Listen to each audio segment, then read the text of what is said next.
So I made a video yesterday talking about why I run these tall tires on the street, but I didn't really explain why I run these short tires on the track. But I'll give you a hint. It's more math. So it comes down to optimizing your gear ratios and your engine RPM for running at the track. So the name of the game is you want to get your car to be running as close as you can to your redline RPM as you're going through the traps at the end of the track. So how do you actually go about optimizing it? Well, that's where the math comes in. Let's say you're starting from scratch, brand new build, blank slate. So you want to start out by figuring out what your ET goal is. Let's say you want to run 10 O's in your car, all right? Check out this chart that gives you a good baseline for what your mile an hour is if you run a 10 O ET. All right, so that chart gives a mile an hour of about 135 for a 10 O ET. Now, I'm going to take the redline RPM of your engine and figure out what gear ratio and tire size you need in order to get to that mile an hour. You can do all this math yourself, but I like going to this Pure Performance website here, and they've got a little calculator.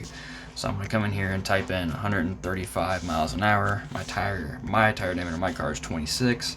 My rear gear ratio is a 373. My trans gear ratio is 1:1. Which works out really good for my engine combination because my redline is probably in the neighborhood of 7,000 RPM. And with an automatic transmission, you're always going to have a little bit of torque converter slip, so you should really build in a little bit of a buffer into that as well. So just to check on this, let's see if I were to run a 28.5-inch tire with a 410 gear, it's almost the exact same RPM as if I have a 26-inch tire and a 373 gear.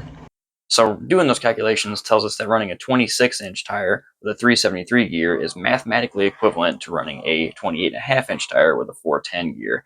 I like to do the 373 gears on my car because I do a lot of street driving. It's pretty brutal with the 373 gears, and it would be almost undrivable with the 410s and no overdrive. So like anything, there's caveats, right? If you cannot get traction with a 26-inch tire, it's a moot point. You got to run a 28. It's just the way that it is. If you're running in a class that requires a certain size tire, well, you can't change the tire size. You might find that due to your power band or your power curve or anything like that, it might work better with a different gear ratio than that. You probably have to figure that out through testing. Now, these are guidelines, suggestions, starting points. Every combination is a little bit different. These are not hard and fast rules, but general guidelines to get you started.